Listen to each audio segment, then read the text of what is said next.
ટેકાના ભાવે મગફળીની ખરીદીમાં વિવાદ ન ઉભો થાય તેવું તો કેમ બને? કોંગ્રેસ નેતા મનહર પટેલે આક્ષેપ કર્યો કે સહકારી ક્ષેત્રના આગેવાન દિલીપ સંઘાણીના જિલ્લા અમરેલીના બગસરામાં ટેકાના ભાવે મગફળી ખરીદમાં ગોલમાલ થઈ રહી છે। મગફળી ખરીદનાર એજન્સી શ્રી બગસરા ખેડૂત વિવિધ કાર્યકારી સેવા સહકારી મંડળી લિમિટેડના ભ્રષ્ટાચાર સામે નાફેડ, કૂચકો માસૂલ અને સરકાર મૌન હોવાના આક્ષેપ લાગ્યા। ટેકાના ભાવે મગફળીની ગુણીની ભરતી 35.800 કિલોગ્રામ મુજબ ભાવ ચૂકવે અને ખેડૂતો પાસેથી 36 કિલોની ભરતી કરાવવામાં આવે, જેમાં 200 ગ્રામ મગફળી ચોરીના માલ સ્વરૂપે ચોખ્ખો નફો કરતી હોવાનો આક્ષેપ થયો।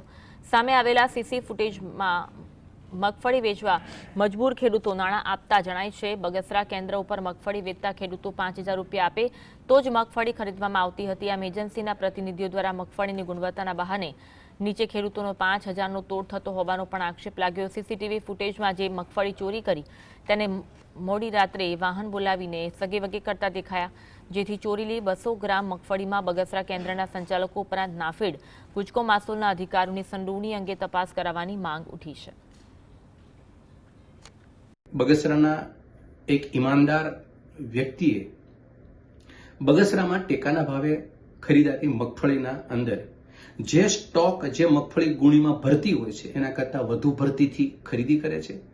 એ ખરીદી કરેલી મગફળી ખાલી કરતા કરતા એક ભાઈ જોવા મળે છે રાત્રે, એ બારબારી હગેવગે કરવાના ટેમ્પા અંદર આવે છે। એક સરકાર મોટું મન રાખે અને સરકાર એને પોષણક્ષમ ભાવ આપે। આ નાટક અને ત્રાગાને લઈ ખરીદનાર એજન્સી ખેડૂતની મગફળી સારી નથી અને ગુણવત્તા બરાબર નથી એના ઓઠા નીચે 5000 રૂપિયા એક ખેડૂતના એ એજન્સીવાળા લે છે। જો 5000 રૂપિયા આપે તો મગફળીની બહુ રૂડી રૂપાળી, 5000 રૂપિયા ન આપે તો એની ગુણવત્તા સારી નહીં।